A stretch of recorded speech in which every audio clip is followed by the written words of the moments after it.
நீங்கள் YouTube recommendations பார்க்குறீங்களா? Amazon suggestions வருதா? அதெல்லாம் ஆர்டிஃபிஷியல் இன்டெலிஜென்ஸோட மேஜிக். இந்தியா இப்போ வேர்ல்டில் ஃபாஸ்டஸ்ட் க்ரோயிங் ஆர்டிஃபிஷியல் இன்டெலிஜென்ஸ் ஹப்ஸில் ஒன்றுன்னு எக்ஸ்பர்ட்ஸ் சொல்கிறாங்க. ஆர்டிஃபிஷியல் இன்டெலிஜென்ஸ், ஷார்ட்டாக ஏஐ, இந்தியாவோட ஃப்யூச்சரை கம்ப்ளீட்லி சேஞ்ச் பண்ண போகிற டெக்னாலஜின்னு எக்ஸ்பர்ட்ஸ் சொல்கிறாங்க. இந்தியாவில் ஏஐ க்ரோத் ரொம்ப ஃபாஸ்ட்டாக நடக்குது. Companies automation, data analysis and smart technology use பண்ண ஸ்டார்ட் பண்ணியிருக்காங்க. ரீசன்ட் ரிப்போர்ட்ஸ்க்கு அக்கார்டிங்காக 2025 மட்டும் 2.9 lakh AI related job create ஆகிருக்கு. அண்ட் 2026 இன்னும் 32% இன்க்ரீஸ் ஆகும்னு எக்ஸ்பெக்ட் பண்ணுறாங்க. ஐடி கம்பெனிஸ் மட்டும் இல்லை, banking, health care, agriculture, retail மாதிரி செக்டார்ஸும் ஏஐ யூஸ் பண்ண ஸ்டார்ட் பண்ணியிருக்காங்க.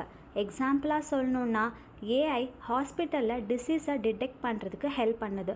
ஃபார்மர்ஸ்க்கு பெஸ்ட்டை ஐடென்டிஃபை பண்ண ஹெல்ப் பண்ணுது. பேங்க்ஸில் ஃப்ராட் டிடெக்ட் பண்ண யூஸ் பண்ணுறாங்க. எக்ஸ்பர்ட்ஸ் சொல்கிறாங்க 2027 India AI market $17 billion reach ஆகும் and lakhs of professionals AI ஃபீல்டில் ஒர்க் பண்ணுவாங்கன்னு சொல்கிறாங்க. அதனால தான் கவர்மெண்ட்டும் கம்பெனிஸும் ஏஐ எஜுகேஷன், ரிசர்ச் அண்ட் ஸ்டார்ட் அப்ஸ்க்கு ரொம்ப இம்பார்ட்டன்ஸ் கொடுக்குறாங்க.